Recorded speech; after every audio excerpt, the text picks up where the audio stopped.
여러분 안녕하십니까. 코로나 바이러스가 저희 무죄TV를 한참 쉬게 만들었습니다.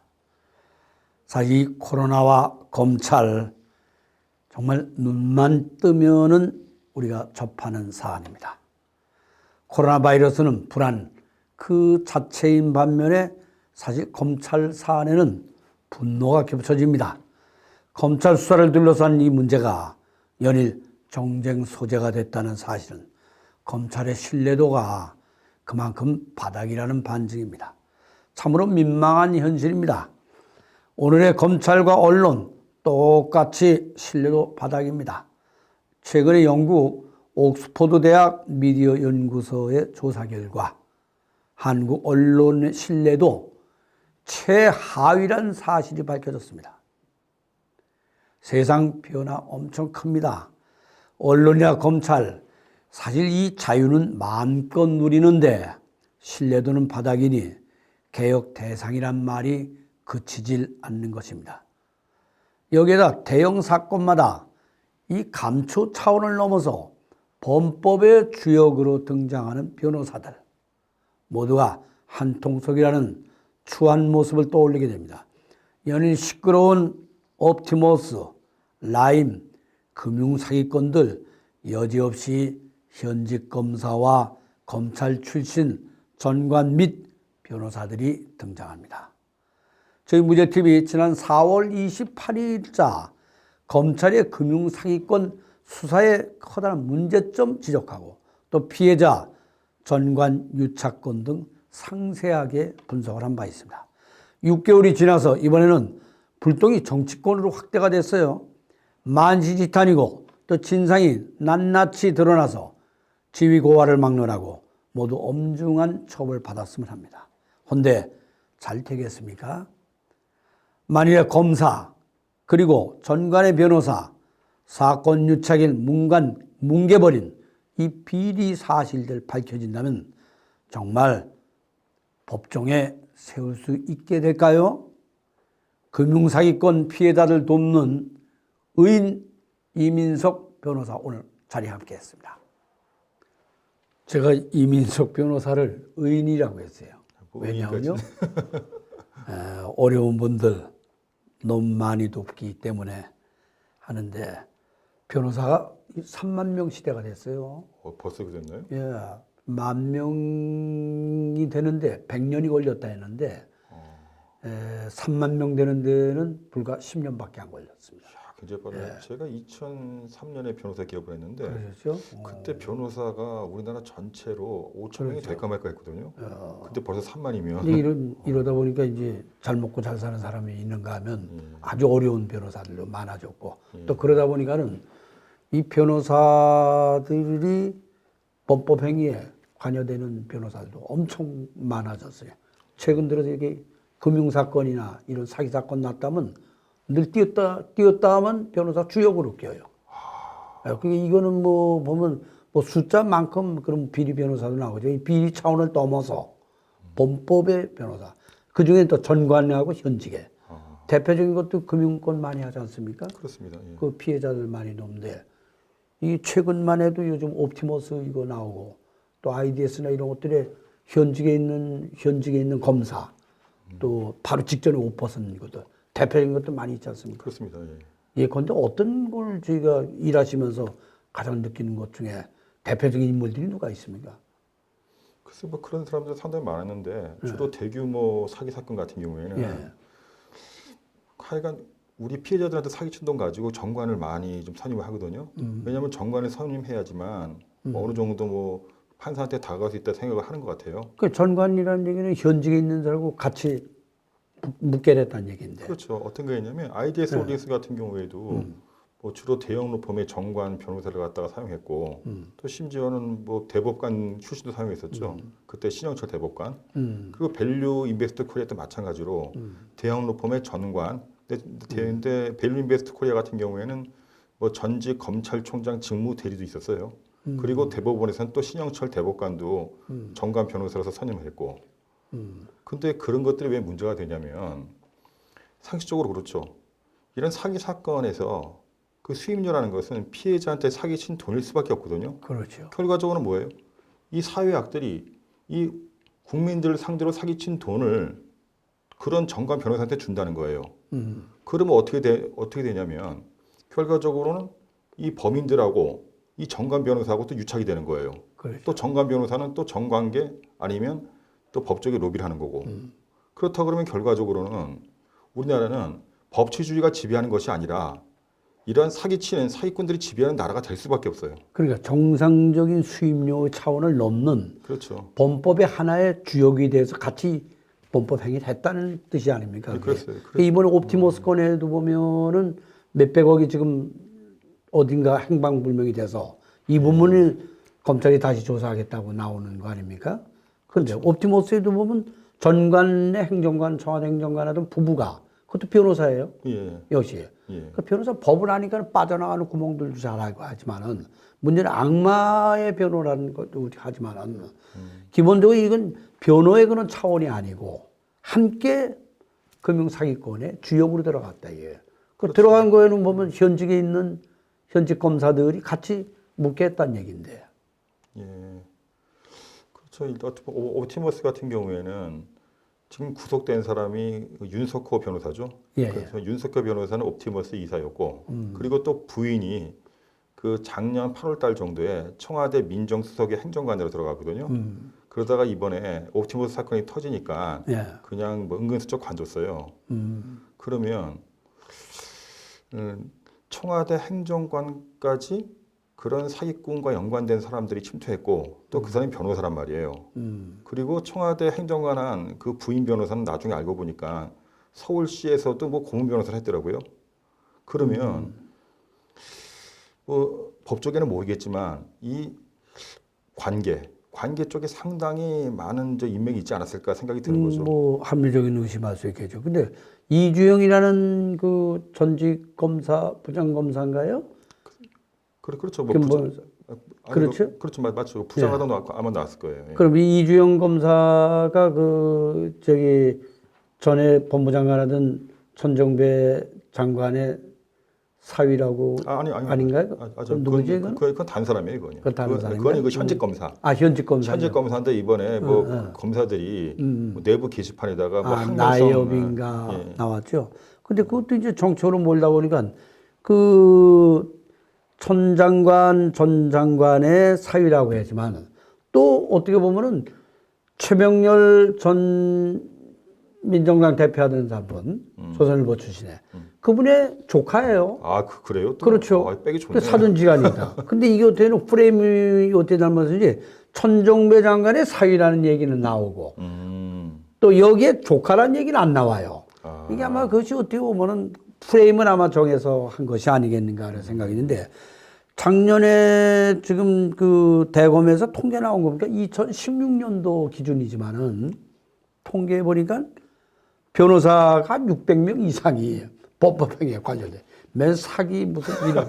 예, 저도 본 적이 있는데 어디입니까? 보니까 주로 뭐 경제 범죄, 뭐 사기, 횡령, 배임도 많고 상당히 뭐 심지어는 뭐 사문서 위조 이런 것도 있고 상당히 좀 악질적이더라고요. 근데 지금 변호사법 개정안이 지금 올라가 있죠. 예, 그렇죠. 개정안. 그리고 그러면은 좀 나아지겠습니까 어떻게? 근데 이런 문제가 있어요. 그래도 600명은 그래도 기소라도 한 거잖아요. 예. 근데 문제는 검사가 뻔히 알고도 기소 안 하고 덮어주는 경우가 있다고요. 그렇죠. 그런 것까지 아마 포함한다 그러면 엄청 많겠죠. 600명이 아니라 한 몇 배 되겠죠. 근데 변협에서는 뭐 통계 보니까 자체 징계는 만 100여 건밖에 안 되는데 뭐 셀프 징계 아닙니까? 그거 뭐 본인들끼리 하는데 형사가 그거 600건인데 하겠어요? 징계가 100건 같으면 그거 굉장히 적은 거거든요. 징계라는 건 뭐냐면 그러니까 형사가 안 된다 하더라도 품위 유지나 이런 걸로 징계할 수 있어요, 다. 근데 그렇다 그러면 형사는 당연히 징계해야 되는데 형사건이 600건 같으면 형사가 되지 않는 도덕적인 과오도 징계 대상이 되면 적어도 100건이 아니고 한 1년에 1000건이 돼야 되거든요. 근데 그렇게 또 처벌 받으면 뭐 다시 또 변호사 등록해 가지고 하는데 아니 2년 사이에 돈 수백억을 번 홍만표 특수부장 같은 친구들은 지금 변호사 개업 다시 하지 않습니까? 간판 갖다 나와서. 아니, 다시 했어요? 한 겁니까 지금? 아니 아직은 아직은 안 하고 있어요. 그렇죠. 아직은 하긴 돈 많이 벌어놨는데 변호사 할 게 있겠습니까? 프로카 하는 게 더 제가 낫겠지. 그 들어보니까 뭐 빌라면 50채를 샀다 그러던데. 50채 정도가 아니죠. 거의 부동산 업자인데. 그 그렇죠. 짬짬이 봐준 거야. 이 사실 검찰 개혁하려면요. 검찰 내부에서 이 홍만표 건에 관한 다시 들춰봐야 됩니다. 그 당시 맞습니다. 돈이 어디로 흘렀는가 이거요. 맞아요. 근데 이것이 어떤 것 때문에 문제가 됐었냐면 이제 정은호 게이트. 예, 예. 정은호 게이트 파다가 홍만표가 나온 거였잖아요. 그렇죠. 그게. 예. 그리고 또 나중에 알고 보니까 정은호 게이트하고 또 관련해 갖고 우병우도 같이 뭐 공동 변호했다 이런 것도 있더라고요. 근데 그 당시 그 정은호 게이트와 관련해 갖고 우병우나 홍만표를 제대로 조사하지 않았어요. 안 했죠. 그 당시에는 이제 박근혜 정권 때였거든요. 그런데 그 이후에 또 최순실 국정농단 사건이 터지다 보니까 홍만표나 우병우의 그런 사건들을 많이 좀 묻혔어요, 그게. 근데 그것도 한번 제대로 판다 그러면요. 그렇죠. 최순실 정도의 그 파기력을 지닐 수 있습니다. 저도 공감합니다. 근데 저희 이 변호사도 뭐 현직의 검사를 하시다가 이게 의로운 어려운 분들도 없는 이 일을 하시는데 사실 적당한 돈만 보면 되는 거 아닙니까? 그렇죠. 예를 들어서 한 건 해놓고 몇십억씩 벌어먹는 그런 그 옆에 주변에 많이 들어요. 저도 물론 극소수겠지만은. 그렇죠. 그것도 이제 어느 정도 좀 전관을 했고 예. 그리고 상당히 법원이나 검찰이 고위직 정도면 그렇게 할 수 있는데 근데 그냥 그 돈 어디서 나와요?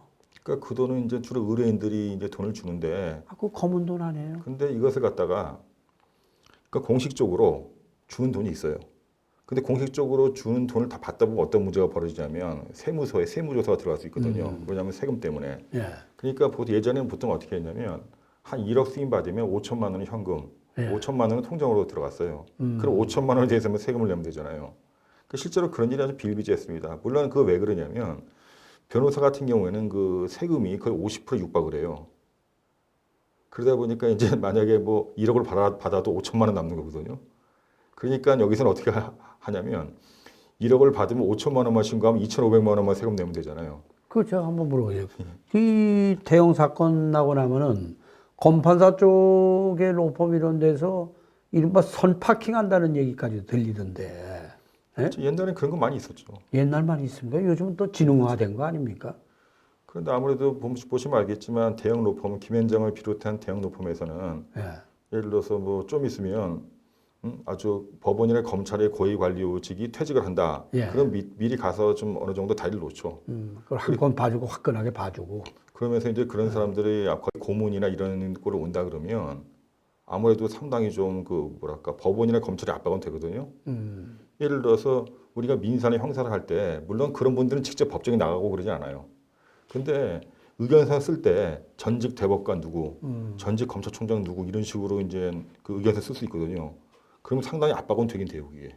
근데 요즘은 이제 검찰에 많은 분들이 옷 벗고 나오지 않았습니까? 예. 검찰 개혁도 된다고 이런 것들이 내부적으로 많이 되니까 옷 벗고 나온 분들이 보니까는 누군가가 지휘를 해서 이렇게 갈 수 있는 그런 시스템이 아니라고 그러거든요. 요즘에 예. 많이 변해. 어찌 보면 좋은 현상이죠. 그렇죠, 그렇죠. 좋은 현상. 이거 어떻게 시정하고 어떻게 탐색해 볼 수 있겠습니까? 그게 참 힘든 문제인데 그렇죠. 특히 이제 검찰이 참 문제인데요. 예를 들어서 검찰이 참고인이나 피의자를 소환할 수 있잖아요. 예. 근데 밖에서 걸어다니는 참고인이나 피의자도 소환할 수 있지만 깜빵에 갇혀 있는 놈들도 다 소환할 수 있거든요. 뭐 수사의 명분으로요. 근데 어떤 문제가 생기냐면 보통 우리가 말하는 게 있어요. 어떤 사람이 이렇게 말하는 사람이 있어요. 나는 밖에서 이 사기칠 때보다 안에서 깜빵 안에서 사기칠 때 돈을 더 많이 벌었다. 이렇게 말하는 사람까지 있어요. 뭐 그냥 조사만 깔끔하고 하고 그냥 보내주면 괜찮은데 조사를 넘어서 편의점을 해요. 그래서 그렇죠. 검사실에서 외부하고 통화도 하고 그게 지난번에 어느 무슨 검사 김영일 검사. 김영희 검사죠. 그분 지금 어디가 있습니까? 그 사람이 지금 그 제주지검 형사 제1부장인데 수석부장인데. 그 그렇죠. 수석부장이죠. 근데 어떻게 감찰 징계 안 받았나요? 어떻게? 예, 거기에 대해서 좀 말씀을 드리려고 그러는데 이게 IDS 홀딩스 1조 원대 사기 사건하고 관련이 있는 거거든요. 어떻게 된 거냐면 김성훈이라는 사람이 1만 2천 명으로부터 1조 960억 원의 사기를 쳤어요. 예. 근데 1심에서 고작 12년밖에 안 받은 거예요. 그러니까 12년밖에 안 받았으니까 항소심 가면 한 10년으로 줄이고 가석방이면 7년 정도면 나올 수 있다고 생각을 한 거예요. 그래서 어떻게 했냐면 마침 같이 깜빵에서 만난 한재혁이라는 휴강범이 있어요. 예. 그 사람은 그 당시에 거의 11년 7개월 동안을 뭐 사기, 뭐 강도 상해 이런 걸로 이제 깜빵을 산 사람이거든요. 근데 이 사람이 깜빵에 많이 있다 보니까 깜빵에 있는 정보를 검사한테 팔아먹고 또 이렇게 연결시켜주는 브로커 역할을 한 거예요. 근데 마침 한재혁이란 브로커가 깜빵에서 김성훈을 만나게 돼요. 그래서 한재혁이 뭐라고 그랬냐면 네가 범죄 수익 은닉한 돈을 나한테 주면 내가 검사를 소개시켜 주겠다. 그래서 검사한테 정보를 제공해 주고 뭐 편의도 제공받아라. 그리고 또한 네가 검사실에 있으면 외부와 공범들과 연락도 할 수 있다. 이렇게 한 거예요.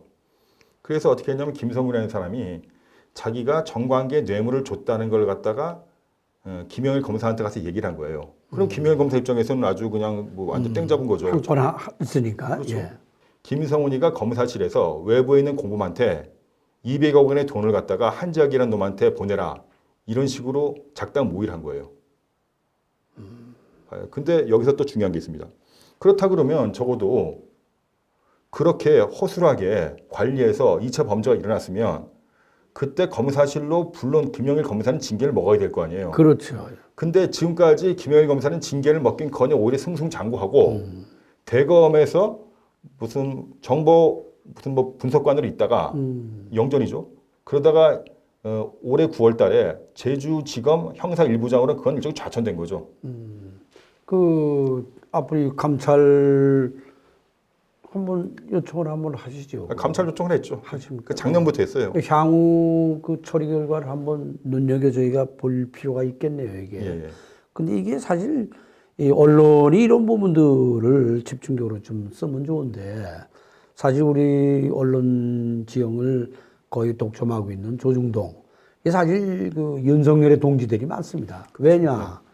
한 20년 검찰 출입하고 또 사회부 데스크도 하고 위로 올라가다 보면은 오랜 시간 동안에 그 친소 관계가 유지되고다 보니까 부지부식간에 그냥 검찰 편을 꼭 어느 누구를 돕자가 아니고 인식이 그렇게 돼서 이 부분이 도덕적인 부분이 가장 큰 부분인데 이걸 들여다봐야 되죠. 이번에 김봉현 사건 이런 것들이 보면 검사 룸사롱 가서 술 먹고 그렇게 했다고 피의자고 이거 이 자체에 가는 거 좀 분석해서 시시비를 가려내는 게 우선인데 이게 개혁인의 정쟁의 소단이 됐단 말이에요. 이게 지금 뭐게 이런 부분을 하는 것이 뭐 변호사 업계나 검찰의 전현직이나 어찌 보면은 옵티머스나 이런 사건으로 인해서 하나의 어떤 변화가 되는 계기가 됐으면 하는 생각이고 마지막으로 한번 이 변호사께서 이걸 어떻게 좀 교정이 될 수 있겠는가 하는 간단한 얘기를 한번 들어볼까요? 그렇죠. 이런 게 있어요. 우리가 악어하고 악어새라는 게 있는데 예. 물론 뭐 아주 옛날 얘기인지 모르겠지만 옛날에 보면요, 이 검사들이 정보를 얻겠다는 목적으로 그 동네 양아치들이나 족복들하고 어울리는 경우가 꽤 있었어요. 그렇죠, 그렇죠. 예. 근데 그런 놈들하고 어울린다 그러면 그런 놈들이 그냥 정보를 제공해 주는 건 절대 아니거든요. 그렇죠. 결과적으로는 그럼 우리가 잡히면 좀 봐달라. 이 정도로 청탁이 들어오고 어느 정도 봐주긴 봐줘요. 그래서 이런 범죄인하고 검찰이 유착이 돼갖고 정보도 얻음과 동시에 그놈들을 또 뒤를 봐주는 것도 했단 말이에요. 예. 근데 이번에 그 김봉현이라는 사람 있잖아요. 김봉현이 원래 그 사람이 그 조직폭력배 소위 말단 조직원 출신이에요. 그렇죠. 그렇죠. 그리고 예전부터 뭐 사기를 치는 놈이고. 근데 그런 놈들은 또 검사가 필요로 할 수가 있어요. 정보가 있기 때문에. 그렇겠죠. 그래서 평소에 이 검찰하고 유착이 돼 있는 거예요. 유착이 돼 있는 상태에서 이제 룸사롱에서 뭐 같이 술을 마셨는데, 근데 문제는 뭐 이번 라임과 관련해서 술을 마셨는지 안 마셨는지 모르겠어요. 그 좀 확실한 거는 그 사람이나 검찰의 행태를 볼 때 아주 굉장히 뭐랄까 오래전부터 그런 짓을 해왔을 것이다. 그렇죠. 그러니까 김봉현은 7월 3일 날 얘기하는데 그거는 빙산의 일각이고 그 전부터 굉장히 오랫동안 그 짓을 해왔을 것이라 보고 있습니다. 역시 현직에 계셨기 때문에 예리하게 말씀을 해주셨고 이번 사건들이 기회가 돼서 검찰도 바로 서게 되고 또 변호업계 전현직들의 도덕적인 관념이 가장 큰 것 같아요. 그렇죠. 상인들에도 상도가 있듯이 법에 법도가 있지 않습니까? 이 부분을 벗어난 거기 때문에 현재 이런 모습인데 개혁이 되고 변화되는 이 모습 한번 저희가 기대를 한번 해봐야겠습니다.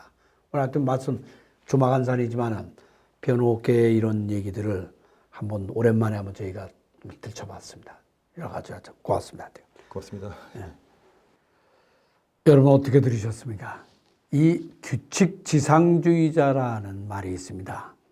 규칙을 잘 지켰는데 무엇이 문제냐? 법을 잘 지켰는데 무엇이 문제일 것이냐?